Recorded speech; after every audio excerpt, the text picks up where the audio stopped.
ሰብስክራይብ በማድረግ ቤተሰብ ይሁኑ። እሱ አማኝ ሆኖ በአላህ ላይ ያለው እምነት ጠንካራ ሆኖ ከአላህ ውጭ ማንም ሳይገዛ አማኝ ሆኖ መልካም ስራ ወንድም ይሁን ሴት ከሰራ ፈለኑህየነሁ ሐያተን ጠይባ መልካም ህይወትን እናኖረዋለን አለ አላህ። ርዝቁ የሚያመጣው አላህ፣ ዱንያን የሚከፋፍተው አላህ፣ የኑሮ ውድነት ሲባል የሚያስተካክለው አላህ። በምን ምክንያት? እኛ ወደሱ ስንጠጋ፣ እሱን ስናምን፣ መልካም ቦታ ላይ ስንገኝ፣ ከከለከለን ቦታ ስንከለከል፣ ከወንጀል ስንርቅ አላህ ያንበሻብሸናል። الغنى داعية الزنا ሙዚቃ ማለት የዚና ተጣሪ ትልቅ መሳሪያ ነው። ዛሬ በውሸት በገንዘብ የሚገዛ ሰው አለ። ያላየውን መስክር በል አው አይቻለው፣ የሱ ሱቅ ነው፣ የሱ ንብረት ነው፣ እንደዚህ ነው እያለ የውሸት ምስክር በገንዘብ ይገዛል። ይሄም መስካሪውም ደግሞ በገንዘብ የተገዛ ነው ለትንሽ ለዱንያ ጥቅም ብሎ የሰው ሐቅን ለሌላ ሰው ሐቅ እንዲሰጥ ያደርጋል። السلام عليكم ورحمة الله وبركاته። የተከበራችሁ አባቶች፣ ወንድሞች፣ እናቶች፣ እህቶች ይህንን ፕሮግራም በያላችሁበት የምትከታተሉ በአጠቃላይ የአላህ ስብሓንሁ ወተዓላ ሰላም፣ እዝነት፣ ጥበቃ ይለያችሁ። አላህ ይጠብቃችሁ፣ አላህ ይጠብቀን። ዛሬ አላህ ካለ የምናደርግበት ቆይታ 7 ነገሮችን ተጠንቀቁ ይላል ርዕሱ። እነዚህ 7 ነገሮች ምንድን ናቸው? ለምንስ መጠንቀቅ አስፈለገ ከተባለ ዛሬ ማህበረሰባችን ቀላል አድርገው የሚያያቸው፣ አብዛኛው ሰው የሚዳፈራቸው፣ ሰዎች ቦታ ማይሰጣቸው፣ ነገር ግን የሚያመጡት አደጋ እጅጉን የሰፋ ከበድ ያለ ስለሆነ የአላህ መልእክተኛ ነብዩ አለይሂ ሰላቱ ወሰላም በአንድ ሐዲስ ላይ ጠቅለል አድርገው ነገሩን። በዚች ሐዲስ ዙሪያ ቆይታ እናደርጋለን። እነዚህ 7 ከባባድ ነገሮች አጥፊ የሆኑ ሀያታችንን ሊያበላሹ ዱንያ አኺራችንን ሊያበላሹ የሚችሉ ማህበረሰቡን በአጠቃላይ ሊጎዱ የሚችሉ ከባድ ነገሮች ናቸው። እነዚህን ከባድ ነገሮች የአላህ መልእክተኛ ነብዩ አለይሂ ሰላቱ ወሰላም ተጠንቀቁ። ዛሬ ወንጀሎች በጣም ባየሉበት፣ ቀላል መስሎ በታዩበት፣ ሰዎች እንደ ቀላል የሚያዩዋቸው በሆኑበት ሰዓት ላይ ስለ እነዚህ ጉዳዮች መነጋገሩ እጅግ አስፈላጊ ነው። ሰሃቦቹ ወንጀል የሚባለውን ነገር ከባባድ ነገሮችን አይደለም በጣም ትንሽ ተብሎ የሚታያትን ነገር ይጠነቀቁ ነበር። አብዱላህ ብን መስዑድ ረዲየላሁ ዐንሁ በአንድ ሐዲስ ላይ የአላህ መልእክተኛ ነብዩ አለይሂ ሰላቱ ወሰላም እንዲህ ሲሉ ተናገሩ ይላል።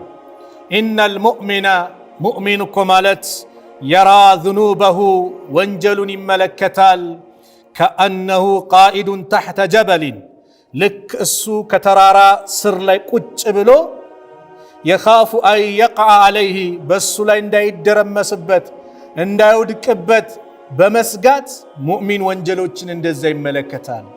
ከተራራ ስር ላይ የተቀመጠ ሰው ከላይ ቋጥኝ ድንጋይ ሲወድቅበት ከላይ ቋጥኝ ድንጋይ ይወድቅብኛል ብሎ የሚያስብ ሰው እንዴት ነው የሚጠነቀቀው የሚፈራው? ሙእሚን ማለት እንደዛ ነው አሉ። ወኢነል ፋጂር የሆነ ሰው ግን የራ ዝኑበሁ ወንጀሉን ያያል ይመለከታል፣ ከዙባቢን መራ አላ አንፊሂ ልክ በአፍንጫው ላይ እንዳለፈ ዝንብ አድርጎ ነው የሚቆጠር። ዝንብ አፍንጫው ላይ ሲያል እለፊ ብሎ እንደ ቀላል እንደሚመለከተው ሰው ነው አሉ። ይህን ወንጀል ሰዎች በጣም ቀላል አድርጎ አይተውታል። ግን ከባድ የሆኑ ዱንያ አኺራን የሚያጠፉ 7 ነገሮችን ተጠንቀቁ። ምንድናቸው እነዚህ 7 ነገሮች? ሰሃቦች የአላህ መልእክተኛ ነብዩ አለይሂ ሰላቱ ወሰላም ስለ እነዚህ 7 ነገሮች ሲያነሱ በጣም ደንግጠው ጠየቁ። ኢማም ቡኻሪ ሙስሊም በዘገቡት ሐዲስ ታላቁ የሐዲስ ሊቅ አባ ሁረይራ ረዲየላሁ ዐንሁ ባስተላለፉት ሐዲስ ላይ የአላህ መልእክተኛ ነብዩ አለይሂ ሰላቱ ወሰላም እንዲህ አሉ። እጅተኒቡ ሰብዐል ሙቢቃት 7 አጥፊ አውዳሚ የሆኑ ነገሮችን ተጠንቀቁ አሉ። እጅተኒቡ ራቁ፣ ተጠንቀቁ። ሰብዐል ሙቢቃት አይል ሙህሊካት ማለት ነው። አጥፊ የሆኑ 7 ነገሮችን ተጠንቀቁ ሲሉ ቃሉ ያ ረሱለላህ አንተ የአላህ መልእክተኛ አሉ ሰሃቦች። ወማ ሁነ እነማን ናቸው እነዚህ 7 አጥፊ ስራ የተባሉት እነማን ናቸው ምንድናቸው ብለው ጠየቁ። የዚህ ጊዜ የአላህ መልእክተኛ ነብዩ አለይሂ ሰላቱ ወሰላም በመጀመሪያ ደረጃ ምን ብለው አነሱ? አሽርኩ ቢላህ አሉ። የመጀመሪያው በአላህ ማጋራት ነው። ዛሬ ሰው ቀላል አድርጎ ሽርክ ቀላሉ ነው። ወጣቱ ተጨማለቀበት፣ እንደ ቀላል ይታያል።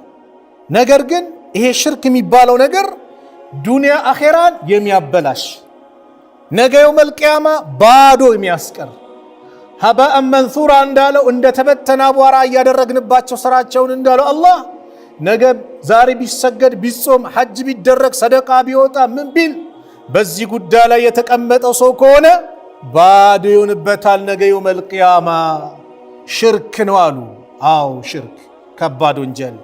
ነቢዩና ዓለይሂ ሰላቱ ወሰላም ያስጨነቃቸው ጉዳይ፣ ዱዓ ያደረጉበት ጉዳይ፣ ሰሃቦቻቸውን የገሰጹበት የመከሩበት ጉዳይ፣ ለብዙ ዓመታት ያለቀሱበት ጉዳይ፣ ነቢያቶች በአጠቃላይ የተጨነቁበት ጉዳይ፣ ነቢዩላህ ኑህ ዓለይሂ ሰላም የመጀመሪያው ሩሱል ከሽርክ አስጠንቃቂ የነበሩት ኑህ ዓለይሂ ሰላም 950 ዓመት የለፉበት የደከሙበት ሌሊቱም በቀኑም ዳዕዋ ያደረጉበት ህዝቦቻቸውን በዳዕዋ በተለያየ ዳዕዋ ሲስተም የጠሩበት ጉዳይ፣ ነገር ግን ህዝቦቻቸው አልቀበልም ብለው የጠመሙባቸው ወደ 80 ህዝብ የሚጠጋ ሰው ብቻ ያመነላቸው 950 ዓመት ዳዕዋ አድርገው በምን በዚህ ጉዳይ ወለቀድ በዐስና ፊ ኩሊ ኡመቲን ረሱላን አን ያዕቡዱ ላህ ወጅተኒቡ ጣጉት አለ አላህ።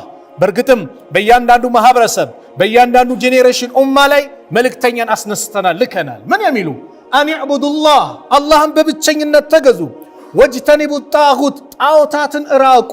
ጣዖት ማለት በእስልምና ቋንቋ ከአላህ ውጭ ሁሉም የሚመለክ ነገር በአጠቃላይ ጣዖት ተብሎ ይጠራል። በኢስላም አስተምሮ እራቁ የሚሉ መልእክተኞችን ልከናል አለ አላህ። ወደ 124 ሺህ የሚጠጉ ነቢያትና ሩሱሎችን ልኳል። ሁሉም መፈክራቸው ይህ ነበር። የሙሳም መፈክር፣ የኢሳም፣ የኢብራሂምም፣ የነቢዩላህ አዩብ፣ የዩሱፍ፣ የኢስሐቅ፣ የኢስማኤል ቁርአን ላይ የተጠቀሱት ነቢያቶች በአጠቃላይ ያልተጠቀሱትን በአጠቃላይ አላህ ቁርአን ላይ እንደገለጸው ወለቀድ በዐስና ፊ ኩሊ ኡመቲን ረሱላን አን ያዕቡዱላህ ወጅተኒቡ ጣጉት ጣዖታትን እራቁ፣ የፈጠራችሁን ጌታችሁን አላህን ብቻ ተገዙ፣ ከሱ ውጭ ለማንም እንዳታጎበድዱ። ሽርክ ማለት የአላህን ሐቅ ከአላህ ውጭ ላለ አካል መስጠት ነው። ምንን የመሰለ እርድን የመሰለ ከአላህ ውጭ ላለ አካል ማረድ ሽርክ ነው። ስለት ከአላህ ውጭ ላለ አካል መሳል ሽርክ ነው በእስልምና አስተምሮ። እስቲጋሳ እርዱኝ ድረሱልኝ ብሎ ከአላህ ውጭ ያለን አካል መለመን መጠየቅ አይሆንም። በዱንያ ጉዳይ ከሆነ እገዘኝ የትራንስፖርት ብትል ችግር የለው፣ ግልጽ ነው። እቃ ተሸክማል ደከመ እገዘኝ ንግሲ ቤቴ እስከድረስ ችግር የለው። ነገር ግን ማድረግ የማይችለው ወይ አጠገብ የሌለውን አካል ድረሱልኝ፣ እንዲያርጉኝ፣ ስጡኝ፣ ንሱኝ ከአላህ ውጭ ለማንም አይፈቀድም። ቀብርም ጋም ሄዶ ይሄን አድርጉልኝ፣ ይሄን ስጡኝ አይፈቀድም። የፈጠረንን ጌታ ለአላህ ብቻ ነው። ይሄ ትልቅ ወንጀል ማለት ምንድነው ብሎ ነቢዩ ሰለላሁ ዐለይሂ ወሰለም ታላቁ ሰሃባ አብዱላህ ብን መስዑድን ጠየቁት። አብዱላህ ብን መስዑድ ሲጠይቃቸው ከከባባድ ወንጀል ማለት አን ተጅዐለ ሊላሂ ኒደን ወሁወ ኸለቀከ አላህ ፈጥሮ ሲያበቃ በሱ ላይ ባላንጣን ማድረግ ነው። ቢጤን ምን ከሱ ውጭ ሌላ ይሰጣል፣ ይረዳል፣ ይነሳል ብሎ ለአላህ ቢጤን ማድረግ ነው። እንግዲህ አስቡ፣ የአላህ መልእክተኛ ነቢዩ ሰለላሁ ዐለይሂ ወሰለም በጣም ይወደዱ ነበር። መካ ላይ ታማኙ ሙሐመድ ይባሉ ነበር። ክብር ነበራቸው። ሁሉም ያከብራቸው፣ አማና የሚያስቀምጠው ነቢዩ ጋር ነበር። ግን የአላህን ሪሳላ ላኢላሃ ኢላላህ ሚለውን ይዘው ሲመጡ ግን ወዳጆቻቸው ወደ ጠላትነት ተቀየሩባቸው። ለነቢዩ የነበረው ውዴታ ወደ ጥላቻ ተቀየረ። ታማኝነት ሚለውን ማዕረግ ወደ ስምን ቀየሩት። ወደ ደጋሚ፣ ገጣሚ፣ እብድ፣ ጠንቋይ እያሉ ነቢዩን መስደብ ጀመሩ። ምን ስላሉ? ቁሉ ላኢላሃ ኢላላህ ከአላህ ውጭ በእውነት የሚመለክ አምላክ የለም በሉ ስላሏቸው። ስለዚህ አላህን በብቸኝነት መገዛት የመጀመሪያው አጥፊው ስራችንን ሊያወድምብን የሚችለው ሽርክ ነው። ወላሂ ዱዓ ልናደርግ ይገባል። ለእኛ አይደለም ነቢዩ ዓለይሂ ሰላቱ ወሰላም ለነዛ ድንቅ ትውልዶች ብርቅዬዎቹ ስለ ሽርክ አስተማሯቸው። ከባድነትን የሽርክ በጣም ከባድነት ስውር መሆኑ ተደብቆ እንደሚገባ ከባድነቱን እንደው በእኛ ላይ አሁንም ትፈራለህ እንኳን ሲሏቸው ጥቁር ድንጋይ ጨለማ ላይ ጉንዳን ቤት ታያላችሁ በጭራሽ አናይም። ስለዚህ ሽርክ እንደዚህ ነው የሚገባው ሲሉ ፈሩ ሰሃቦች። ታዲያ ምን እናድርግ? አላህን ጠዋት ማታ ለምኑት። አላህ ወይ በአንተ ላይ አውቆ ከማጋራት በአንተ እንጠበቃለን፣ ሳናውቅ ያጋራነውን ደግሞ አንተው ማረም ብላችሁ ጠዋት ማታ አላህን ተማጸኑ አሉ ነቢዩ ሰለላሁ ዐለይሂ ወሰለም። ለሰሃቦች የተፈራ የተሰጋ ጉዳይ ነው፣ ከባድ ጉዳይ ነው። ስለዚህ ሽርክ አላህ ስብሓነሁ ወተዓላ ምን የሚያደርገው ነው? ከባድ የሚቃወመው ከባድ ጉዳይ ነው። አልምርም ያለው ጉዳይ ነው። ኢነላሃ ላ የግፊሩ አን ዩሽረከ ቢሂ ወየግፊሩ ማ ዱነ ዛሊከ ሊመን የሻ። አላህ በሱ ላይ የሚያጋሩትን አንድንም አካል አልምርም አለ፣ አይምርም። ነገር ግን ከሽርክ ውጭ ያለውን ሊመን የሻ፣ ተወብቶ የመጣውን ሽርክንም ይምራል ከተወበተ። ከሽርክ ውጭ ያለውን አንድ ሰው ሳይተወብት ቢሞት የፈለገውን አላህ ይምረዋል፣ የፈለገውን ደግሞ ይቀጠዋል። ሽርክ እስከሌለበት ድረስ መጨረሻው ምንድነው? ጀነት። የተውሂድ ትሩፋት ይሄ ነው። ተውሂድ ሰው ወንጀል ቢሰራም በአላህ ላይ ምንም ካላጋራ የተቀጣውን ተቀጥቶ መጨረሻው ምንድነው? ጀነት ነው። መጨረሻ ደግሞ ጀነት የሚገባው ሰው የዱንያን 10 እጥፍ ነው የሚያገኘው። ሱብሃንአላህ። አንድ ክፍለ ከተማ አይበቃም? የዱንያ እኮ ማለት ኢትዮጵያ አይደለም ዓለም ነው። 10 እጥፍ ትንሽ እኮ ማለት ነው መጨረሻ የሚያገኘው። ይሄ ማን ስጦታ ነው? የአላህ ሱብሓነሁ ወተዓላ ስጦታ ነው። የምን ትሩፋት? የተውሂድ ትሩፋት። ስለዚህ አላህን ማክበር ነው። የአላህ ልቅና ለሱ መስጠት ነው። አላህን በተገቢው በአስማ ወሲፋት በስሞቹ በባህሪዎቹ አላህ ለራሱ የገለጸውን ለራሱ የወሰፈውን መቀበል፣ ነብዩ ስለ አላህ በተናገሩት ነገር መቀበል። አላህ አይን አለኝ እሰማለሁ አለ። አው ይሰማል። እንዴት አናቅ? ይሄ ነው እምነታችን። ለይሰ ከሚስሊ ሸይኡን ወሁወ ሰሚዑን በሲር። እሱ የሚመስል አንዳች የለም፣ ነገር ግን ሰሚም ተመልካችም ነው። ይሰማል፣ ይመለከታል። እንዴት አናውቅም? የሚያውቀው ማን ነው? አላህ ነው። ስለ ራሱ የሚያውቀው አላህ ነው። ግን እኔ እንዲህ ያለኛል። ኢነላህ የብሱጥ የደሁ ቢለይል፣ አላህ በሌሊት እጁን ይዘረጋል። አው እጅ እንዳሉት አላህ ነብዩ ሰለላሁ ዐለይሂ ወሰለም ነገሩን። በል የዳሁ መብሱጣታኒ በቁርአን የተናገረው እጅ አለው። እንዴት? አላህ በሚያውቀው። እኛን አይመለከትም። መኖሩን ብቻ እናረጋግጣለን። ስለ ራሱ የገለጸበትን አምነን እንቀበላለን። ይሄን አላህን ከማክበር አላህን ከማላቅ ነው። ወማ ቀደሩላሂ ሐቀ ቀድር የሚለውን ዑለማዎች በዚህ ነገር ላይ የሚዋላሉ። ወደዛ የሚል ካለ አላህን ተገቢ ክብርን አላከበሩትም። አርራህማኑ ዐለል አርሽ እስተዋ ሲል አርራህማን ከአርሽ በላይ ነው ሲል እንዴት አናውቅም? ኢማሙ ማሊክ ከአራቱ መዝሃብ ሁለተኛ ላይ ያሉት ጠየቃቸው። ከይፈ እስቲዋ አላቸው። እስቲዋ ማለት እንዴት ነው በእስልምና? እስቲዋ በአረብኛ ቋንቋ የታወቀ ነው። አልስቲዋኡ ማዕሉሙን የታወቀ ነው፣ ከላይ መሆኑ ከፍ ማለት። ወልከይፊየቱ ከይፊያው እንዴት ካልክ ግን መጅሁሉን ከኛ የራቀ ነው። በምን መልኩ ነው የሚለው? ወልኢማኑ ቢሂ ዋጅቡን ማመን ግን ዋጅብ ነው። ለምን?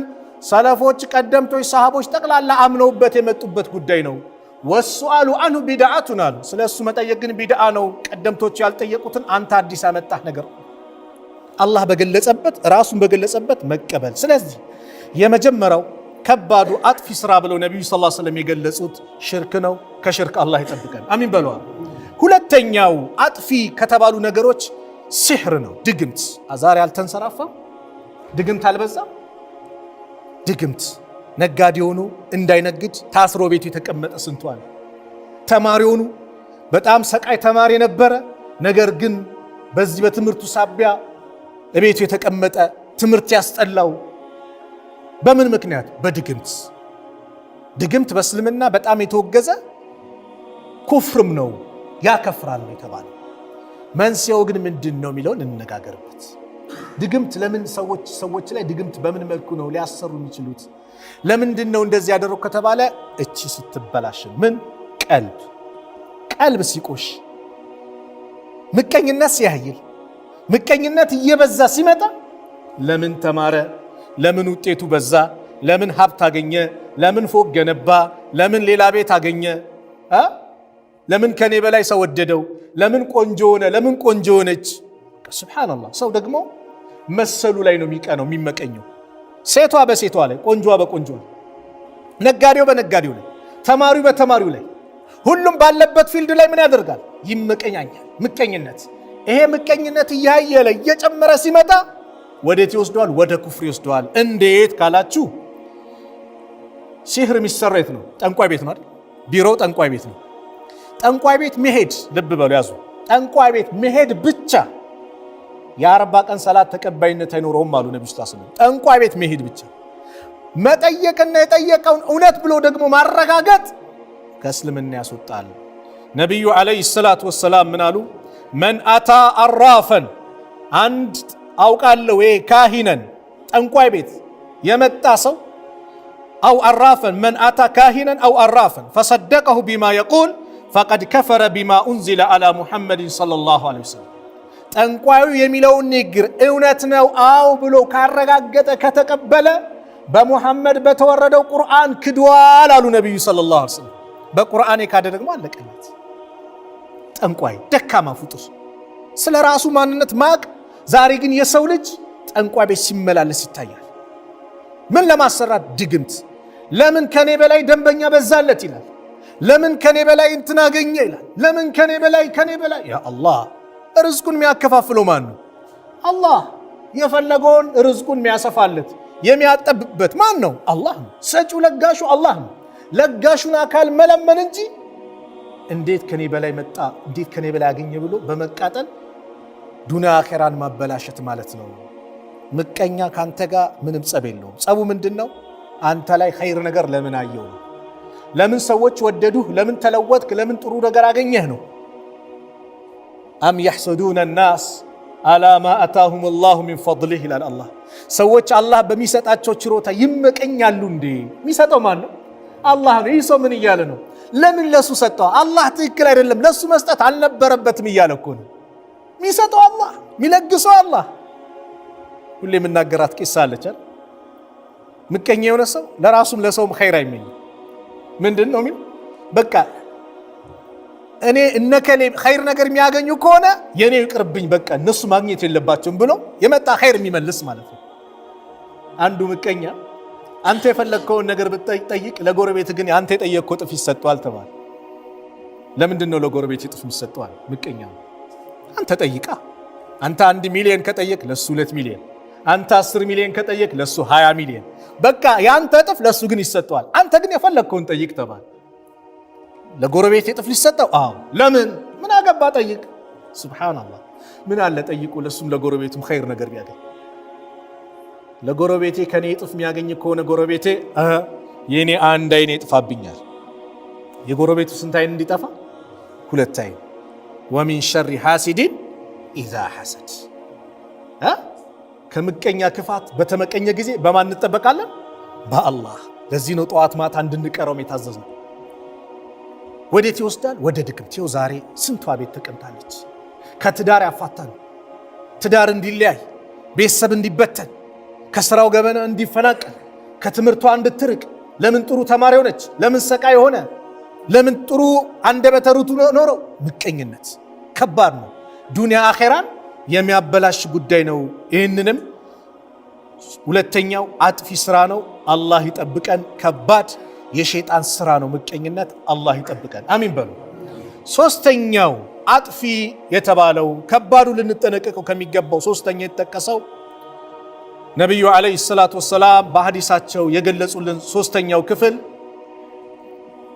ቀትሉ ነፍስ ነው። አለቲ ሐረመ አላሁ ኢላ ቢልሐቅ ወቀትሉ ነፍስ አለቲ ሐረመ አላሁ ኢላ ቢልሐቅ። አላህ ህርም ያደረጋትን ነፍስ መግደል ነው፣ ማጥፋት ነው። አላህ ህርም ያደረጋትን ነፍስ ምን ማድረግ?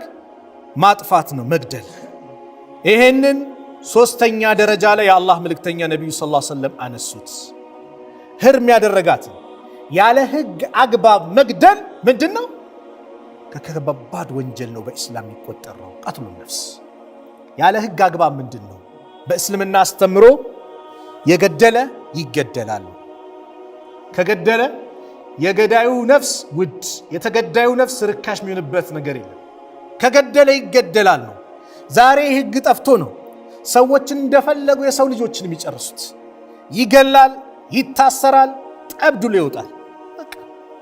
በሆነ ጊዜ የገደለ ይገደላል ከተባለ የሚገደል ከሆነ ለምን የሰው ነፍስ ገላለሁ ይቆጠባል ማለት ነው።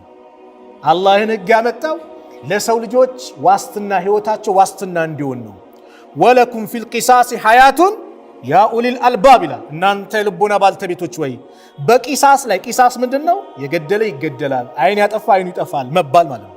ያደረገውን እሱ ላይ መፈጸሙ ለእናንተ እኮ የልቦና ባልተቤቶች ወይ በደንብ ስሙ፣ ንቁ፣ የህይወት ዋስትና አላችሁ አለ አላህ።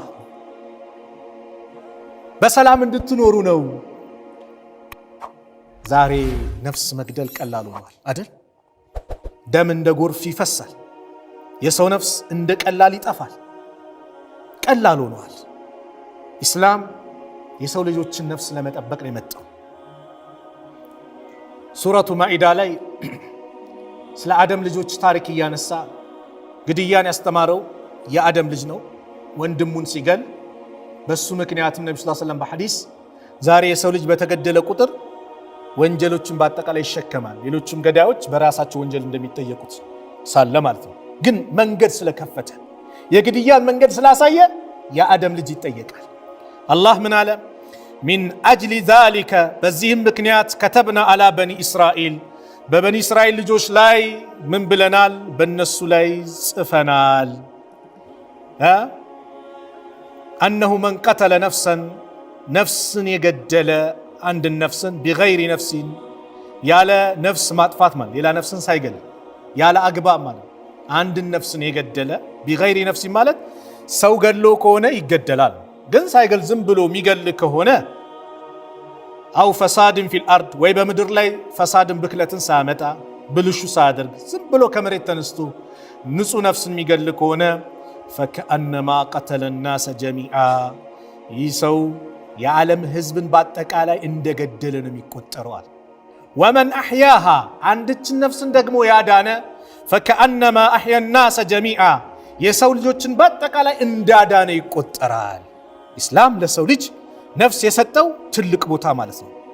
አንድን ነፍስን ያለ አግባብ የገደለ ፈከአነማ ቀተለ ናሰ ጀሚዓ የሰው ልጆችን በአጠቃላይ እንደገደለ ነው። አንድን ነፍስን ደግሞ ያዳነ የሰው ልጆችን ምን እንዳለ ይቆጠራል? እንዳዳነ ይቆጠራል። ነፍስን ማጥፋት በኢስላም እጅጉን የተወገዘ ነው። ነቢዩ ዓለይሂ ሰላቱ ወሰላም በብዙ ሐዲሶች ነግረውናል። በአንድ ሐዲስ የአላህ መልእክተኛ ሲመክሩን ለን የዛሉ ልመርኡ ፊ ፉስሐትን ሚን ዲኒሂ ማ ለም ዩሲብ ደመን ሐራመና አንድ ሰው በዲኑ ኸይር ነገር ላይ ከመሆን አይወገድም ደምን ሐራም ህርም የተደረገን ደም እስካላፈሰሰ ድረስ እስካልገደለ። ኸይር ነገር ላይ ነው ያለው። ኸይር ነገሩ የሚወገድበት መቼ ነው? ደም ያፈሰሰ ጊዜ።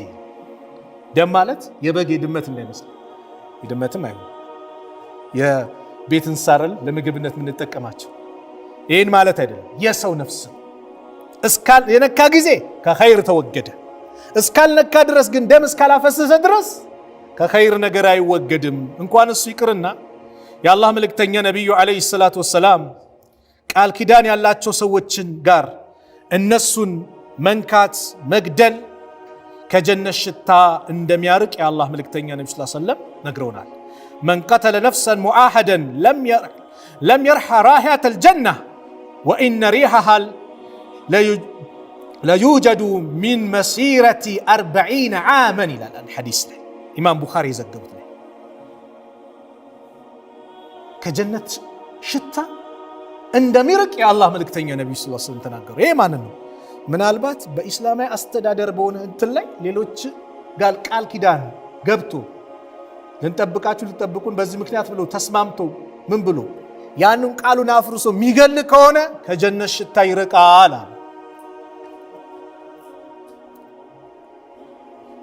የራሱን ወንድም እስከሆነ ጀሃነም ውስጥ እንደሚገባ ነብዩ ሰለላሁ ዐለይሂ ወሰለም ነግረውናል።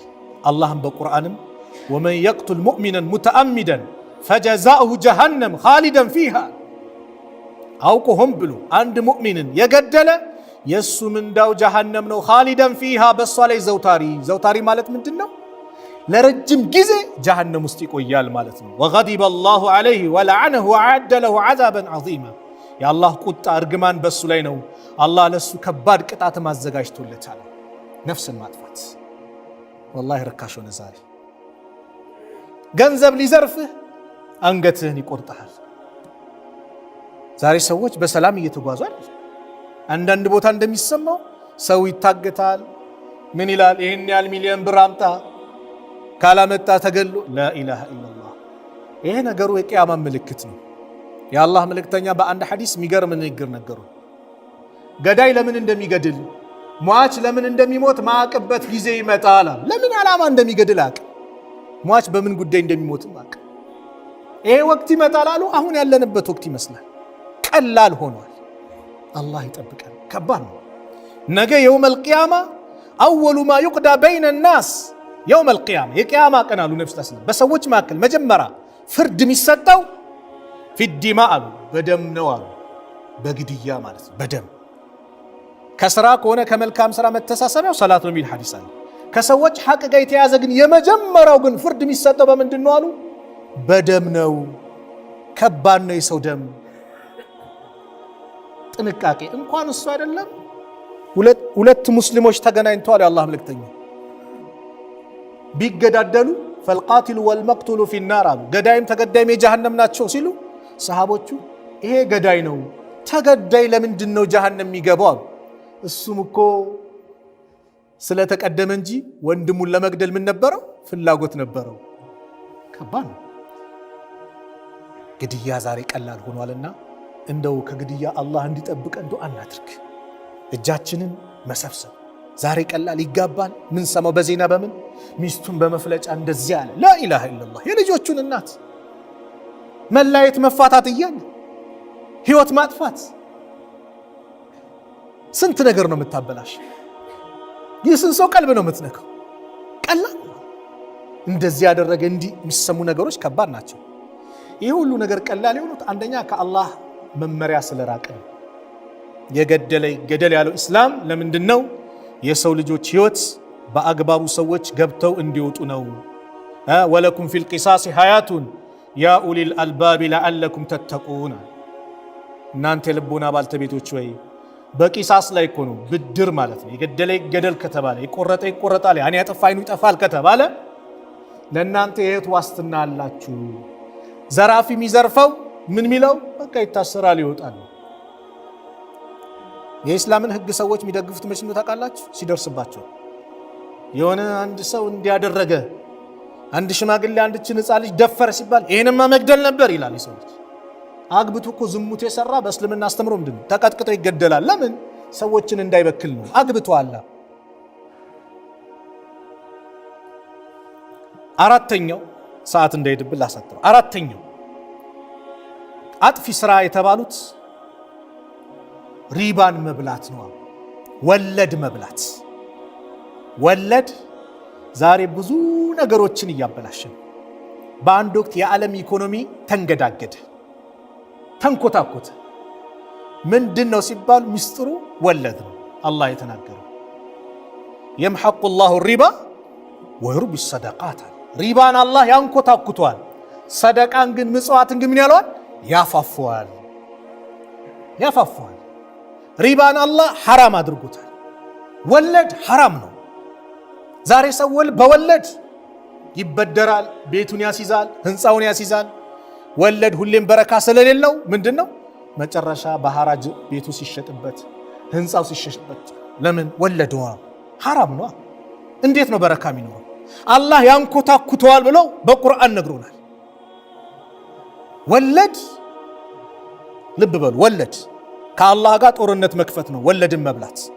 ነገር ግን ዱንያ ላይ ልብ በሉ፣ አኼራ ላይ ከባድ ቅጣት አለ። ወለድ አኼራ ላይ ቅጣት የለውም ቢባል አለው፣ የለውም አለ ብላችሁ እንዳትተው። አለው የለውም ቢባል ምሳሌ ነው የምሰጠው። የለውም ቢባል አንተ እዚህ ተጨንቀ በወለድ ምክንያት ማለት ነው። ወለድ በልተሽ ጭንቅ ብሎሽ በሆነ አጋጣሚ ላይ ጭንቅ ብሎ እጅን አንስተ ስትለምኝ ያ ረቢ ድረስልኝ ስትል አንተ ሐራም ምትበላ ወለድ ምትበላ ነህ። ዱዓህ ሙስተጃብ አይሆንም መባሉ ብቻ ይበቃ። ይህን እኮ ነው ሙስታሰል። አንድ ሰው ነው እሱ አሽአስ አግበር፣ ጸጉሩ የተንጨባረረ እንደዚሁም ደግሞ አቧራ የለበሰ መንገድ ከማብዛት የተነሳ ጉስቁል ያለ ነው። መንገድ ላይ ነው። የመንገደኛ ዱዓ ሙስተጃብ ነው። ነብዩ እንደነገሩ የሙድ የደህ ለሰማ እጁን ወደ ሰማይ ዘርግቷል። ያ ረብ ያ ረብ ያ ረብ ይላል። ጌታዬ ድረስልኝ፣ ጌታዬ ድረስልኝ ይላል። ነብዩ ምን አሉ? የሚበላው ሐራም፣ የሚጠጣው ሐራም፣ የሚለብሰው ሐራም ወውዝየ ቢልሐራም ሰውነቱ በአጠቃላይ የተገነባው በሐራም ነው። ፈአና ይስተጃበ ለሁ የሱ ዱዓ ታዲያ እንዴት ተቀባይነት ያገኛል? በወለድ ምክንያት ሐራም በልተህ ዱዓ አይሰማም መባሉ ራሱ ከባድ ቅጣት ነው። ነገር ግን ነገ የውመል ቂያማ ከባድ ነው። ወለድ አሉ ነብዩ ሰለላሁ ዐለይሂ ወሰለም አሪባ 73 ባበን 73 ክፍሎች አሉት፣ በሮች አሉት፣ ባበን ክፍሎች አሉት ሪባ። ልብ በሉ ወአይሰሩሃ አሉ ትንሹ ሪባ የሚባለው ትንሹ እኮ ነው ሪባ የሚባለው ሚስሉ አየንኪሃ ረጁሉ ኡመሁ አንድ ሰው እናቱን መገናኘቱ ነው። እናቱን ማግባት መገናኘቱ ነው ትንሹ ሪባ አሉ የአላህ መልእክተኛ።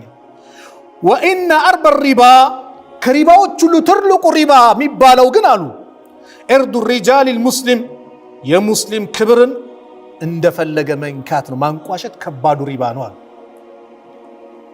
አሁን ያዝነው ደግሞ ሪባ የሚባለው ደግሞ ትክክለኛ ወለድ የሚባለው ደግሞ ከባድ ጉዳይ ነው። የአላህ መልእክተኛ ነብዩ ሰለላሁ ዐለይሂ ወሰለም የተራገሙበት ነው። ነብዩ ለዐነላህ የአላህ መልእክተኛ ተራገሙ። ማን? አኪሉ ሪባ ሪባን የሚበላን ረገሙት። የሚያበላውንም እንደዚሁም ደግሞ የሚጽፈውንም የሚመሰክረውን ተረግሟል። ሪባ ሲበላ አብሮ የሚመሰክረው የሚያበላው የሚጽፈው ሁሉም የተረገሙ ናቸዋል። ግቦ ማለት ነው። ግቦ ዛሬ ቀላሉ ነው። አላህ ይጠብቀን። ግቦ እዚህ ጋር ይወረውራል። የራሱ ያለውን ንብረት ይወስዳል።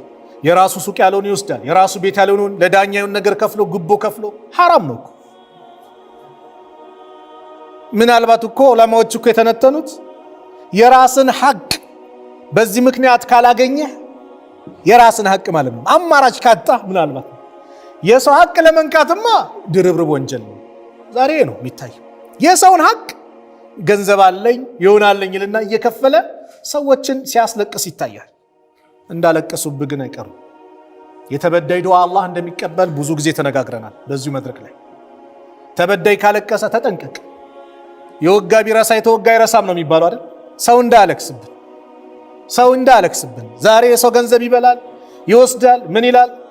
ከተሰጠሽኝ ከተሰጠኝ ስንቱን ሴት ያስለቅሳል፣ ስንቱን ወንድ ያስለቅሳል፣ እናት አባቱን ያስለቅሳል። የራሱ የገዛ ወንድሞቹን ውርስ ከራ እንደፈለገ ወስዶ የሚያስለቅስ ስንቱ አለ። ውርስ ወስዶ የአባታቸውን ውርስ ወስዶ የሚያስለቅስ ከቤት የሚያፈናቅል ዘር በሉ አላቃችሁ የሚል አላህ ይጠብቃል።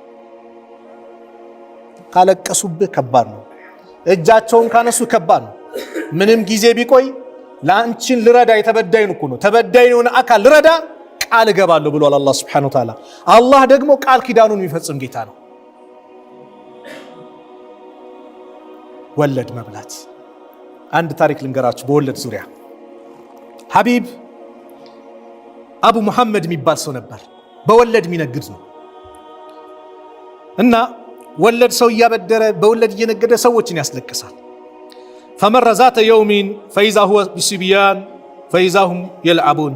አንድ ቀን በህፃናቶች ቦታ ላይ ህፃናቶች እየተጫወቱ ሲያለ ያልፋል ይሄ ሐቢብ አቡ መሐመድ የሚባል ሰው። ፈቃለ ባዕዱሁም ሊባዕድ ህፃናቶች ናቸው። ከፊሉ ለከፊሎቹ ማለት ጀመሩ።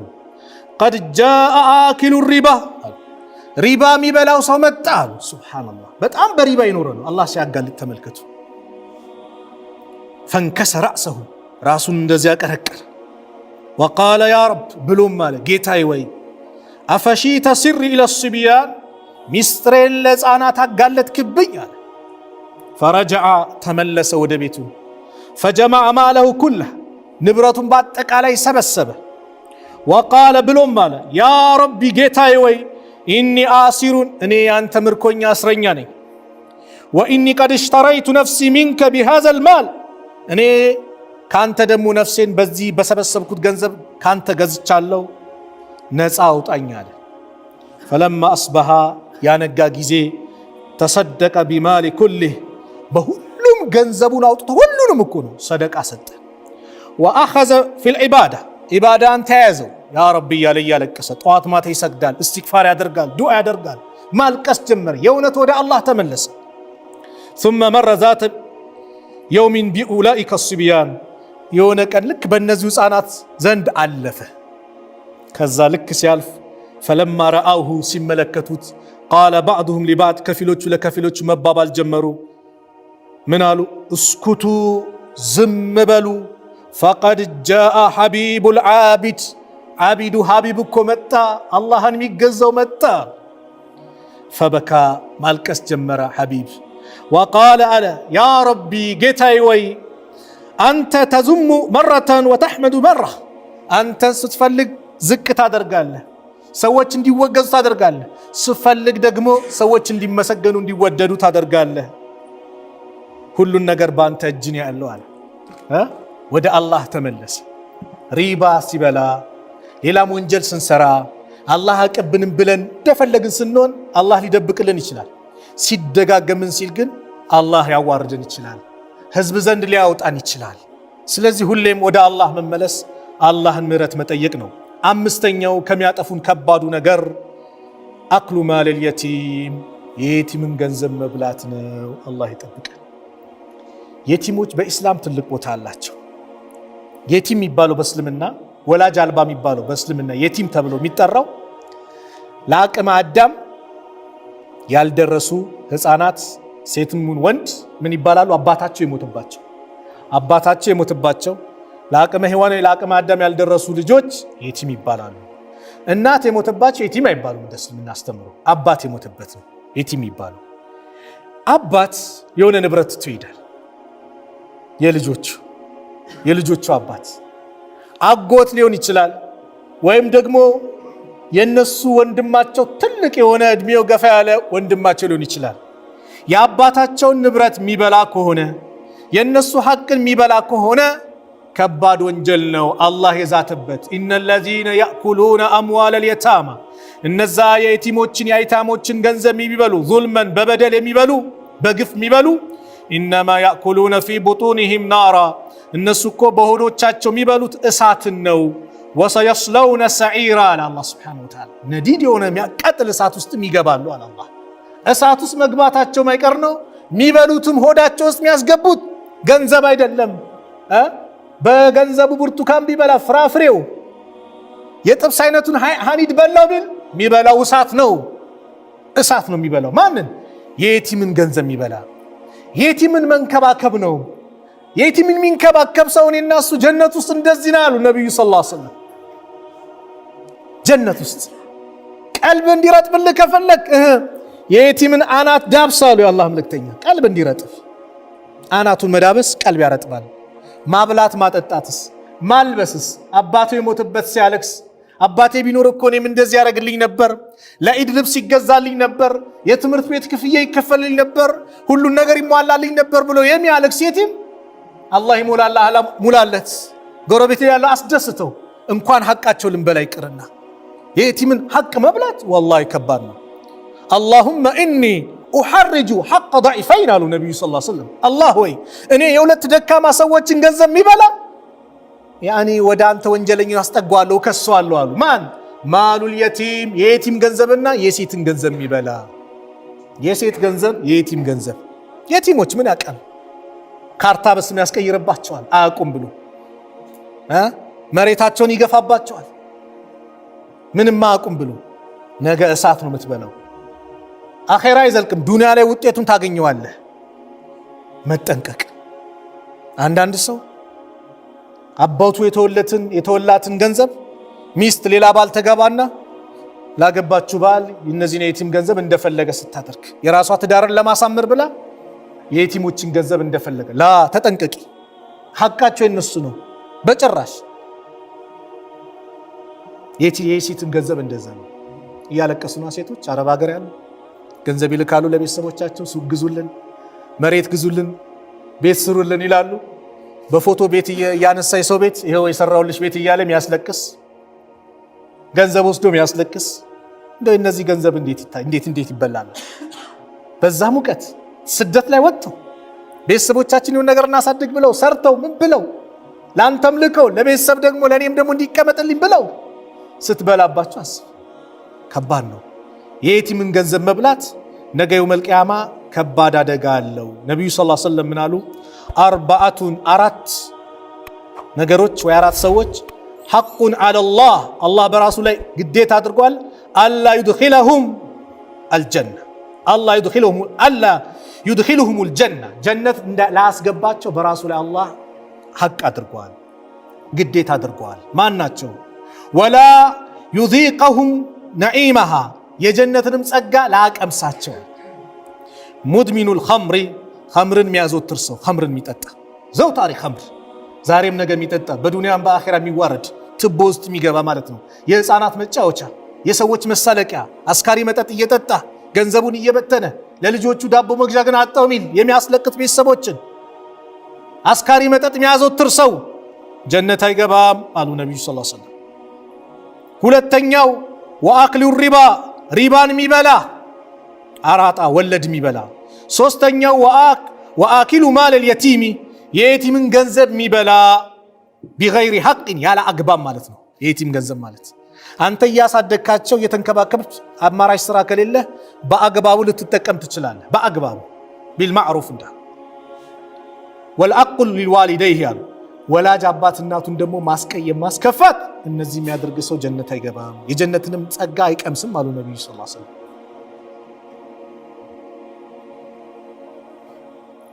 ስድስተኛው ወተወልየ የውም ዘሕፍ በተፋፋመ ጦርነት ሰዓት ላይ ህጋዊ በሆነ ጦርነት ጂሃድ ላይ አሚሩ ሳያፈገፍግ ሙስሊሙን አጋፍጦ ወደኋላ መሸሽ፣ ይህም አጥፊ ከሆኑ ከባድ ወንጀሎች ነው። ሙስሊሙን አላትሞ ጠላት ፊትቶ ማፈግፈግ፣ አሚሩ ከሆነ ስልታይ ማፈግፈግ ከሆነ አሚሩ ከሆነ አሚሩን ትከተላለህ፣ አለዛ ግን እነሱን አጋፍጦ ወደኋላ መሄድ፣ ይህም ከከባባድ ወንጀል ነው አለ አላህ ሱብሓነሁ ወተዓላ። ማን አሉ ነቢዩ ሰለላሁ ዐለይሂ ወሰለም ቁርአን ላይም አላህ እንደተናገረው። ሰባተኛውና የመጨረሻው በዚህ ፕሮግራም የምንመለከተው ወቀዝፉ ልሙሕሰናት አልሙእሚናት አልጋፊላት ጥቡቅ የሆኑ ሴቶችን፣ አማኝ የሆኑ ሴቶችን፣ ከዝሙት ዘንጊ የሆኑ ዝሙትን የራቁ የሆኑ ሴቶችን በዝሙት ስም መስደብ ከባድ ወንጀል ነው። ዛሬ ቀላል እኛ አሁን እኔ እዚህ አልጠቀመውም ቃሉ ግን ሀገራችን ላይ ምን ሰማዋላ እቺ እንደዚህ እያለ መሳደብ፣ በዝሙት ስም መስደብ፣ ዝሙተኛ ብሎ መሳደብ ማለት ነው። ቋንቋ አለ አይደል የሚገለጽበት ሀገራችን። እኔ መጠቀም አልፈልግም ግን ገብቷቸዋል ሁላችሁ። ዝሙት ያልሰራችን ሴት በዝሙት ስም አንቺ እንዲህ ነው ማለት ዝሙት ሰሪ ማለት ነው። ዝሙት ማሰራን ሴት ጥቡቅ የሆነችን ሴት በዝሙት ስም ማጥፋት፣ ከዝሙት የራቃችን ሴት በዝሙት ስም መስደብ ከባድ ወንጀል ነው። እንደውም እንደ እስልምና 80 ግርፋት አለበት እኮ ነው የተባለው። 80 ግርፋት ዛሬ ቀላል ተብሎ የሚታየው አላህ ቁርአን ላይ እንደተናገረው ወለዚነ የርሙነ አልሙሕሰናት እነዛ ጥቡቅ የሆኑ ሴቶችን የሚሰድቡ በዝሙት ስም ማለት ነው። ثم لم يأتوا بأربعة شهداء ከዛም 4 ምስክሮችን ካላመጡ፣ አየህ 4 ምስክር ዝሙተኛ ነህ ስትል 4 ምስክር መርፌና ክር ሆኖ ሲያያቸው ማለት ነው።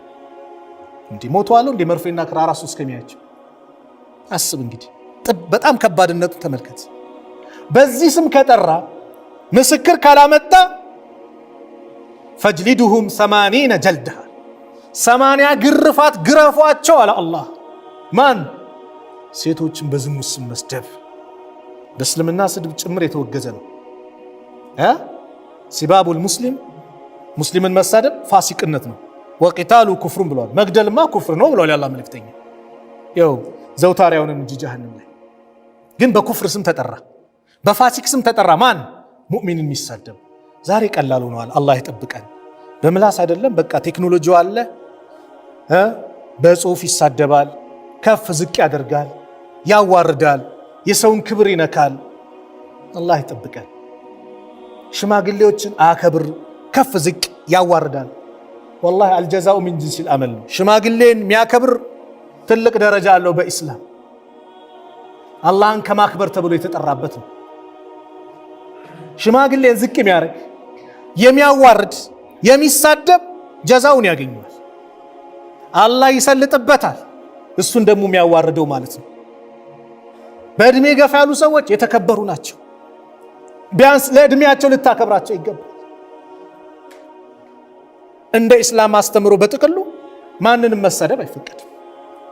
መሳደብ እንኳን ሌላ አይደለም አላህ ወላ ተስቡ الذين يدعون من دون الله እነዛ ከአላህ ውጭ የሚገዟቸውን አትሳደቡ። ለምን? ያለ አግባብ አላህን ይሳደባሉ ያለ እውቀት አለ። ነብዩ ሰለላሁ ዐለይሂ ወሰለም በአንድ ሐዲስ ወላጆችን የሚሳደብ ሰው የአላህ እርግማን ይውረድበት ብለው ሲያስተምሩ ሰሃቦች ደነገጡና ማን ነው እሱ ወላጆችን የሚሳደበው? የሚሳደባል እንደ ሲሉ ነብዩ አገላለጻቸውን ግልጽ አደረጉት። አንድ ሰው አንድ ሰውን አባት ይሳደባል ወይም የአንድ ሰውን እናት ይሳደባል። ያ የተሰደበበት ደግሞ መልሶ ምን ይላል? የሱን አባት ይሳደባል። እናት ግን ሲለው ያንተው እናት ይላል አይደል? እናቱን ለማሰደብ ማን ሆነ? ምክንያቱ ነው አለ ራሱ። ስለዚህ እናቱን እንደሰደበ ነው የሚቆጠረው። እናቱን እንደሰደበ፣ አባቱን እንደሰደበ። ሴቶችን ደግሞ በዝሙት ስም ማጥፋት ማለት ከባድ ነው። ሀያቷን እኮ ነው ልታበላሽ የምትለው። እቺ እንደዚህ ናት ስትል ባላየው ነገር ስሟን የምታጠፋ ከሆነ ሰዎች ዛሬ ደግሞ ወሬ ከባድ ነው። ሰዎች አው እንዲያርጋለች አው እንራቃት ለጋብቻ ማትመጥን እንዲህ አትልም። ከባድ ነው። ብዙ ነገር ነው የምታበላሸው። ስለዚህ አላህ ከባድ አደረገው። ነብዩ ሰለላሁ ዐለይሂ ወሰለም ከባድ አደረጉት። ከሰባባት ከባባድ ወንጀል ከተባሉት አንዱ ምን አደረጉት? ወቀዝፉል ሙህሰናት አልሙእሚናት አልጋፊላት። ጋፊላት እኮ ማለት ከዝሙት ዘንግ የሆኑ ዝሙትን የራቁ በአይናቸው ማያዩ የተጠየፉትን በዝሙት መስደብ ከባድ ወንጀል ነው። ተጠንቀቅ። ስለዚህ ይህን ርዕስ ዛሬ ሳዘጋጀው እንደው ሲታይ ነገሮቹ ቀላል ሆኑ። ወንጀል መዳፈር ቀላል ሆነ። የሰው ሐቅ መብላት ቀላል ሆነ። ይኸው ዛሬ የኑሮ ውድነት እንደዚህ ሆነ እንዲሆነ እንላለን። አዎ ምንድን ነው ምክንያቱ ከተባለ የኛ ወንጀል ነው። ሐቂቃ ወለድ የሚበላው በስተዋል፣ የየቲም ገንዘብ የሚበላው በስተዋል። አሁን የተጠቀሱትን ሐዲስ ብናይ በቃ ወቅታዊ ጉዳይ ናቸው። ሽርክ ላይ ሰው እየተዘፈቀ ነው። ቀብር ላይ ሄዶ ድረሱልኝ ይላል። ወጣቱ መስተፋቅር እያለ ጠንቋይ ቤት ይመላለሳል። አባት ሆኖ ልጁን ሊድርስል ፈትዋ ሄዶ የሚጠይቀው ጠንቋይ ቤት ነው። ልጄ ትዳር መጣላት ሲል ያ ሌባ ጠንቋይ ምን ይላል? አይ እሳትና ጭድ ናቸው ይላል። ምን ማለት ነው? አይስማሙም ይላል። የመጣላትን ርዝቅ ይመልሳል። ጎረቤትህ እንዲህ ነው ይላል። አዎ እንዲህ ናት። ባለቤትህ እንዲህ ናት። ባለቤትሽ እንዲህ ነው። ትዳርን ይበትናል። ምን ይላል? ብዙ ነገሮችን ያበላሻል። አቅላችን የት ሄዱ? ሰማይ ምድሩን የፈጠረው አላህ፣ እኛን የሚንከባከበን የሚያበላን አላህ። ካልነበርንበት እንኳን የሰው ልጅ አይደለም ትንኝ ይፈጠራል ተብሎ ከማይታሰብ ነገር የፈጠረን ጌታ አላህ። ከሱ ውጭ እንዴት አላህ እንማጸናለን? ጭንቅ ብለን ምን ብለን እንዴት ሽርክ ላይ እንዴት ጠንቋይ ቤት እንዴት ይሄዳል? በጣም ስለበዛ ነው። በፊት የሆኑ እናቶች ይሸወዱ ነበር የሚባሉ ዛሬ ወጣት ከዚህ በፊት ተናግረዋለሁ። እዚህ አንድ የዛሬ ስንት ዓመት የተከራየው ቤት አጠገብ ላይ ሱቅ አለና ምን አለኝ፣ ይሄ ያለ የጠንቋዩ ካርድ ክፍል እኔ ቤት ነው አለኝ። እኔ ሱቅ ነው አለኝ። እንዴት እለዋለሁ? እኔ ሱቅ ሰንደል ሳይገዛ አይገባም አለ። ወጣቱ ሰንደል ይገዛና እየተንበረከከ ይገባል አለ። ሱብሃንአላህ። አስቡት፣ ሰንደል የሚፈትን በሱና ትንሽ የዋጋ ሚጠውን ይጠይቃል ትንሽ። ከዛስ አንተ ውስጡ እንደገባ የእሱ ታዛዥ መሆኑን ሲያረጋግጥ ከባዱን ነገር ይጠይቃል። ና አካውንትን እዚያ አምጣ፣ ቡክ አምጣ ይላል። አንዳንዱማ አለ ቻይናም ዱባይ ቃል ያመጣ ሲል ያማክራል። ምን ላምጣ ይላል። ሱብሃንአላህ።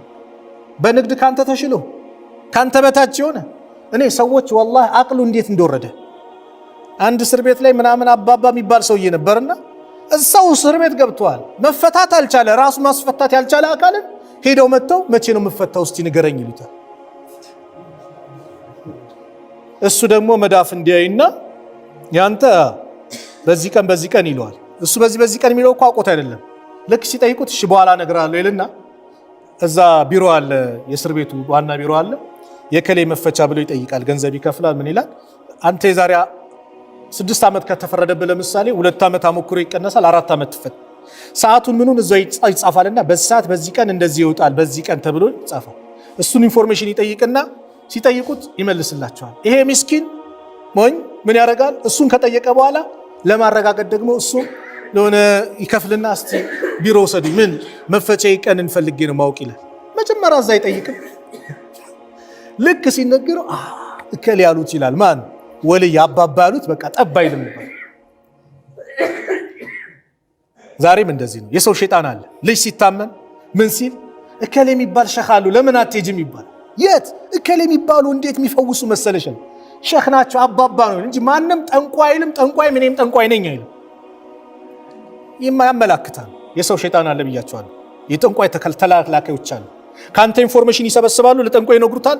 አንተ እንደዚህ ሆንክ ሲል ድንብርብር ውሃ ይሆናል። ኢንፎርሜሽን እኮ ተነግሮታል። ደካማ ፍጡር ሞትን ከራሱ መገፍተር ማይችል እንኳን ሞት አይደለም። አላህ እኮ ቁርአን ላይ ሱረቱ ሐጅ ላይ መጨረሻ ላይ ያ አዩሃ ናስ እናንተ ሰዎች ይላል። እስቲ ቁርአን እስቲ አያውን እንዳላበላሽ ሱረቱ ሐጅ ላይ መጨረሻ አካባቢ ላይ ያ አዩሃ ናስ እናንተ ሰዎች ወይ ዱሪበ መሰሉን ለእናንተ አስደናቂ ምሳሌ ተደርጎላቸዋል። ፈስተሚዑ ለሁ ለሱ ስሙት አዳምጡት አለ አላህ ሱብሓነሁ ወተዓላ።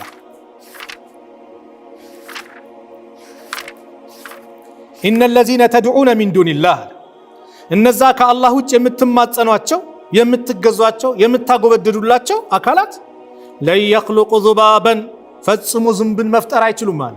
መቼም ዝንብ ደካማ ፍጡር አይደል? ዝንብ ናታ ሰው እንደፈለገ የሚገላት ምናምን ደካማ ፍጡሯን ዝንብ መፍጠር አይደለም መፍጠር አይችሉም። እንኳን ሌላ አካል ሊፈጥሩ ይቅርና አረብ መፍጠርማ ከባድ ነው አለ። ወለው ይጅተመዑ አለ ለሁ ለሱ ቢሰባሰቡለት ፕሮፌሰሩ ምኑ ቢፈሰ ዓለም ላይ ያለ ሳይንቲስት ቢሰባሰብ ምን ቢል ዝንብን ደካማ ፍጡር መፍጠር አይችልም አለ አላህ። አረይማ ከባድ ነው ላቀለዋል። ምን ወኢን የስሉብሁም الذباب شيئا ዝንብ የሆነች ነገር ነጥቋቸው ቢሄድ ላ የስተንቂዙሁ ሚንሁ ከሱ አያስጥሉትም። ደዑፈ الطالب والمطلوب ፈላጊውም ተፈላጊውም ደከመዋል። አምላኪውም ተመላኪውም የደከሙ ናቸው። ማ ቀደሩላህ ሐቀ ቀድሪ አላህን ተገቢ የሆነ ማክበርን አላከበሩትም። ተገቢ ማላቅን አላላቁትም። ተገቢ ማወቅን አላወቁትም። ኢነላህ ለቀዊዩን ዐዚዝ አለ አላህ ብርቱ አሸናፊ ኃያል የሆነ ጌታ ነው። ዝንብን መፍጠር አይችሉም። የሚፈጥረን ማን ነው? የፈጠረን ማን ነው? አላህ። ያ አዩሃ ናስ እናንተ ሰዎች ሆይ አዕቡዱ ረበኩም ጌታችሁን ተገዙ።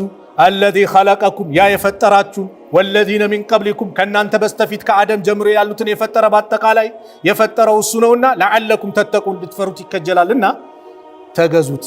ተገዙት የምትባሉት ጌታችሁ ውለታ ውለዋል። ማን? አላህ። ምን አደረገ? አለዚ ጀዐለ ለኩም ልአርደ ፊራሻ ያ ምድርን ለእናንተ ምንጣፍ ያደረገ፣ ወሰማአ ቢናአ ሰማይን ደግሞ ጣራ ያደረገ፣ ወአንዘለ ሚነ ሰማኢ ማአን ከሰማይ ውሃን ያወረደ ዝናብን ማን ነው? አላህ ነው። ካወረደ ዋስ ፈአኽረጀ ቢሂ ሚነ ሰመራት ለእናንተ ፍራፍሬውን ቡቃያውን ምኑን አዛርቱን በአጠቃላይ ጤፍ በሉት እንዳገራችሁ እንደምትጠቀሙት እንደየቀያችሁ ያበቀለላችሁ የሰጣችሁ አላህ ነው። ለምን? ሪዝቀን ለኩም ለእናንተው ሲሳዩ ለእናንተ ቀለብ። ስለዚህ ፈላ ተጅዐሉ ሊላሂ አንዳደን ወአንቱም ተዕለሙን እናንተ እያወቃችሁ በአላህ ላይ ቢጤዎችን አታድርጉ። ከአላህ ውጭ የሚጠቅሙ የሚነሱ ምን ሚላሉ አትበሉ። የፈጠራችሁ አላህ አላህን ተገዙ። ኢብኑ ከሲር የተፍሲሩ ሊቅ ምን ይላሉ? አልኻሊቁ ሊሃዚሂ አልአሽያ ሁወ አልሙስተሒቁ ሊልዒባዳ ፈጣሪ ማለት እነዚህ ነገሮችን ያስገኘው እሱ ነው። ሰማይን ጣራ አድርጎ ምድርን ዘርግቶ ከሰማይ ውሃ አውርዶ ከምድር ፍራፍሬን የምግብ አይነቶችን ያወጣው እሱ ነውና አምልኮም ለማን ነው የሚገባው? ለአላህ ነው። ስለዚህ የፈጠረን የሚያበላን የሚያጠጣን የሚያለብሰን ካለንበት ጭንቀት የሚያድነን ሰላሙን የሚያመጣልን የሚንከባከበን ማን ነው? አላህ። ስለዚህ ምስጋና የምናደርሰው ለማን ነው? ለአላህ። ስንጨነቅ ያ ረብ የምንለው ማንን? አላህ። በሁሉም ሰዓት አላህ። ቁል ኢነ ሰላቲ ወኑሱኪ ወመሕያየ ወመማቲ ሊላሂ ረቡል ዓለሚን ሰላቴም ሕይወቴም ስግደቴም እርዴም ሁሉም ሞቴም ለማን ነው? ለዓለማቱ ጌታ ለአላህ ነው። ላ ሸሪከ ለህ አጋር የለውም በዚህ ጉዳይ ላይ። ኢባዳን አምልኮን ለፍጡር ትንሽም ነጥሎ መስጠት አይፈቀድም። የአላህ ስልጣን ነው። ጀነት ለመግባት ነገ የውመል ቂያማ ለመዳን ወላሂ የመጀመሪያው ላይ በተለይ ትኩረት እናድርግ። ከሽርክ እንዝዳ። ስንጨነቅ ምን ስንልም አላህ ነው ጀሊሉ ነው የሚደርስልን፣ ከሱ ውጭ የሚደርስ ማንም የለም ብለን አላህን እንማጸነው። የዚህ ጊዜ ለስኬት እንበቃለን። አላህ ምን አለ?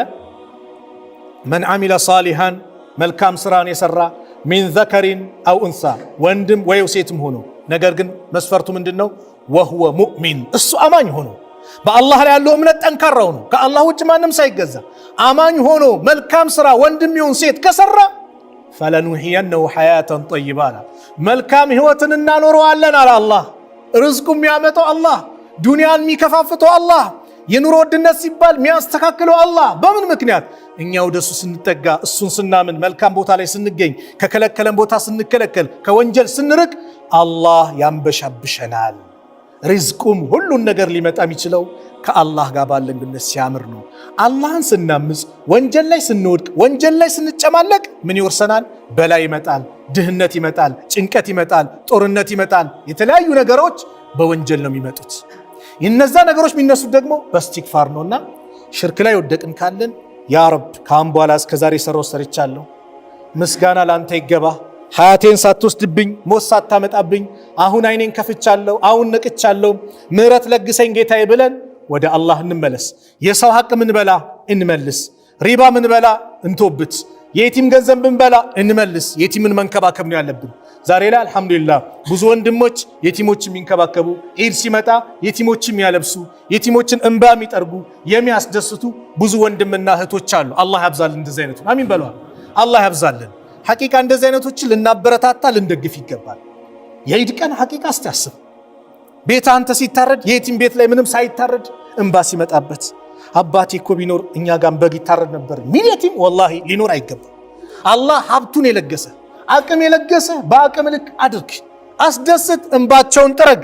አላህ ያንተን እንባ ይጠርገዋል። አላህ ካለህበት ጭንቀት መከራ ሲመጣ ይገፈትርልሃል። በድብቅ ሰደቃ አውጣ፣ በላን አላህ ይከላከልልሃል። ሰደቃ እኮ ጥላ ነው። ነገ የውመል ቂያማ ራሱ ጥላው ነው ይመጣል። መንከባከብ እንጂ እነሱን ልንበላ አይገባም። ነፍስን ማጥፋት፣ መግደል እንጠንቀቅ። ይሄ ለዚህ ምክንያቱ ሰበቡ ቅድም እንዳልኳቸው የተለያዩ ነገሮች አሉ። ግን ሶብረኛ መሆን። ቁጣ ሰዓት መጥፎ ነው። ቁጣ ሲመጣ አዑዙ ቢላሂ ሚነሽ ሸይጣን ረጂም ማለት፣ ከአካባቢ መራቅ፣ ውዱ ማድረግ። ሴጣን የተፈጠረው ከእሳት ነው አይደል? እሳትን የሚያጠፋው ምንድን ነው? ውሃ ነው። ቁጣ ሲመጣ ውዱ ማድረግ፣ አካባቢውን መለቀ መሄድ፣ ራቅ ማለት ከዛ ቦታ። ለምን ይበርዳል። ትዳር ላይ ጭቅጭቅ ሲመጣ፣ ንትርክ ሲመጣ ቁጣ መጥፎ ነው። ለምን ተደፈርኩ ለምን ተባልኩ ብለህ በቁጣ መጥፎ ሌላ እርምጃ ውስጥ ላለመግባት መጠንቀቅ። ሀታ ፍች ውስጥ ላለመግባት እንኳን ሌላ እርምጃ መምታት ይቅርና ሴቶች የአላህ አማና ናቸው። ፊት መምታት በእስልምና የተወገዘ ነው። የሚስት ሲሆን ደግሞ ከባድ ነው። የሴት ሲሆን ደግሞ ፊቷን ላትመታ፣ መጥፎ ጽንስ ስድብን ላሰድባት፣ በሰው ፊት ደግሞ ላታኮርፋት የሚስት ሐቅ ነው። አንቺም ደግሞ የባልሽን ሐቅ ጠብቂ፣ ትእዛዙን ጠብቂ፣ እሺ በይ፣ ታዛዡኝ። ሱጁድ ከአላህ ውጭ ቢፈቀድ ሚስት ለባላ ሱጁድ እንድታደርግ አዝ ነበር አሉ የአላህ መልእክተኛ። ትዳራችሁ ሰላም በረካ ያለው እንዲሆን ቁርአን ቤት ውስጥ ይኑር፣ ሐዲስ ቤት ውስጥ ይኑር። የነብዩን ሱና እንከተል፣ አላህን እንገዛ። ዛሬ የሸይጣን መዝሙሮች፣ ሙዚቃው፣ ዘፈኑ ምኑ ተለቆ ስፒከሩ ተገጥሞ ቤቱ ላይ የሙዚቃ አይነት ተገለጥ። እንዴት ነው ታዲያ በረካ የሚመጣው? ሸይጣን እንደፈለገ ይጫወትበታል እኮ። አልጊና ዳዕየቱ ዚና፣ ሙዚቃ ማለት የዚና ተጣሪ ትልቅ መሳሪያ ነው አሉ። አልጊና ዳዕየቱ ዚና፣ ሙዚቃ ማለት የዝሙት መጣሪያ መሳሪያ ነው። ኸምር የሚሰራውን ስራ ሙዚቃ ይሰራዋል። ልብ በሉ። ሰው ሲሰክር አቅሉን ይስታል አይደል? ምን ያደርጋል? ዝሙትም ምንም ይፈጽማል ሲሰክር። ሙዚቃስ ልክ ኸምር የሰራውን ይሰራል። አበድኩል ዘፈን ነው በአሁኑ ሰዓት። ወደ ዝሙት የሚገፋፋ ዘፈን ነው፣ ሌላ እኮ አይደለም። ወደ ዝሙት በቃ ና ዝሙት ውስጥ ና እያሉ ነው የሚዘፍኑ። ወደዛ የሚጣራ ነው። የዝሙት ተጣሪ ነው ሙዚቃ ማለት። ከሙዚቃ እንራቅ። ልጆቻችንን ከእንደዚህ አይነት ነገር እናርቃቸው። ስነ ምግባር አኽላቅ እናስተምራቸው። ነገ ወላጆቻቸውን እንዲያከብሩ፣ ታላላቆቻቸውን እንዲያከብሩ፣ ለጎረቤቶቻቸው፣ ለጓደኞቻቸው ምቹ ሰላም እንዲሆኑ ልጆቻችን በዚህ ተርቢያ እናሳድጋቸው። ለማን ሲባል? ለራሳችን ጥቅም ሲባል፣ እኛን እንዲንከባከቡ። ስለዚህ በላዎች እንዲርቁን ከእንደዚህ አይነት እነዚህ 7 የተባሉት በሐዲስ ተገለጹ እንጂ አጥፊ ስራዎች እጅጉን ብዙ ናቸው። ዝሙት አልጠቀሰም እዚህ ጋር። የሚያጠፋ ስራ ነው ዝሙት። የወላጅ ሐቅ ከባድ ነው። የጎረቤት ሐቅ ከባድ ነው። አማና መጠበቅ፣ እውነትን መናገር፣ አለመዋሸት። ውሸት መዋሸት ከባድ ወንጀል ነው። የውሸት ምስክርነት ከባድ ወንጀል ነው። ዛሬ በውሸት በገንዘብ የሚገዛ ሰው አለ። ያላየውን መስክር በል፣ አዎ አይቻለሁ፣ የሱ ሱቅ ነው፣ የሱ ንብረት ነው፣ እንደዚህ ነው እያለ የውሸት ምስክር በገንዘብ ይገዛል። ይህም መስካሪውም ደግሞ በገንዘብ የተገዛ ነው ለትንሽ ለዱንያ ጥቅም ብሎ የሰው ሐቅን ለሌላ ሰው ሐቅ እንዲሰጥ ያደርጋል። እንጠንቀቅ። ከባድ ነው። በጥቅሉ ሰው እንዳለቅስብን ዛሬ ሰው እያለቀሰ ባለበት ሰዓት ላይ ከባድ ነው። የሚመጡት በላዎች በአጠቃላይ በወንጀል ነው። የመሬት መንቀጥቀጦቹ አዲስ አበባ ሳይሆን ከአዲስ አበባ ውጭ ላይ የሚከሰቱ ነገሮች እዚህ ምልክቶችን አላህ በተደጋጋሚ እያሳየን ነው። ይሄ ደውል ነው፣ እወቁ፣ ደውል ነው። ተመለሱ፣ በቃችሁ፣ ከወንጀላችሁ ታቀቡ፣ ይበቃችኋል። ስለዚህ አንድነታችን እናጠናክር፣ ለዲናችን ቦታ እንስጥ። ዛሬ ሂጃብ ይከለክላል። በተለያየ ክፍለ ሀገር ላይ ቦታ ላይ ተማሪዎችን ሂጃብ ሲከለከሉ ይታያል። ይሄ እኛ ድክመትም አለብን። ሐቂቃ አንድነታችን እናጠናክር። ወላጅም ደግሞ ብዙ ጊዜ እናገር ልፍስፍሳት ጠንካራው ከትምህርቷና ከሂጃባ ሲባል ትምህርቷም ሂጃቧን በል ሁለቱንም ነው። ትማራለች፣ ሂጃቧንም ትለብሳለች።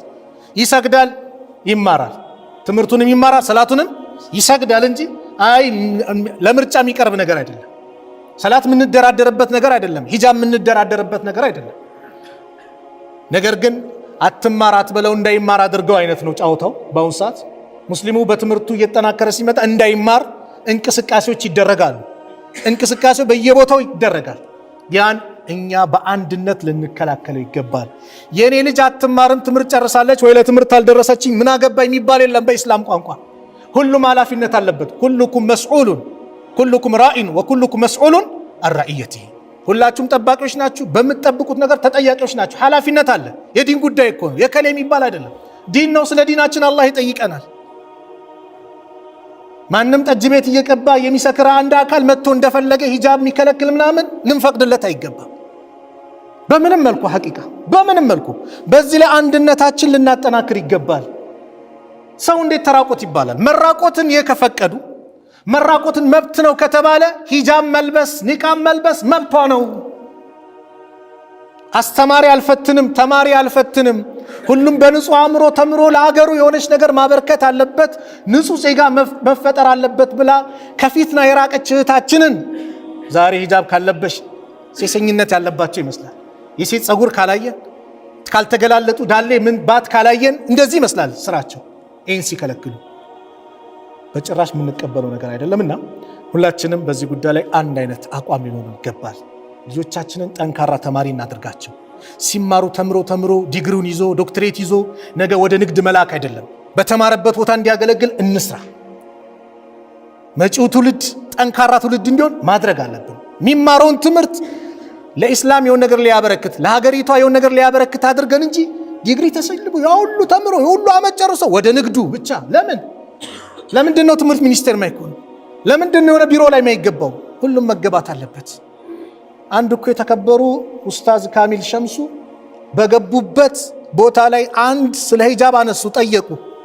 እንደሳቸው አይነት ብዛት ቢኖር አስቡ። ይህን ማድረግ ደግሞ የኛ ኃላፊነት ነው። ሜዳው ላይ ሳንኖር መጫወም ደግሞ ከባድ ነው። ሜዳውን ለቀነዋል፣ ባዶ አድርገነዋል።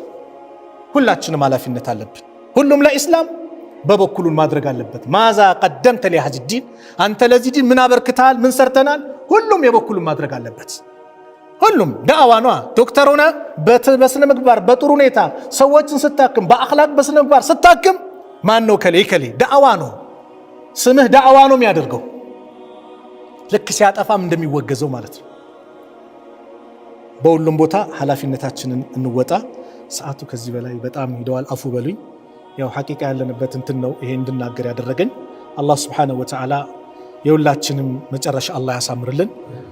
ጥሩ ከተናገርኩ ከአላህ ነው፣ ከተሳሳትኩም ከነፍሴና ከሸይጣን ነው። አላህ Subhanahu Wa Ta'ala መልካሙን ሰምተው ጥሩን ከሚከተሉ ሰዎች አላህ ያድርገን።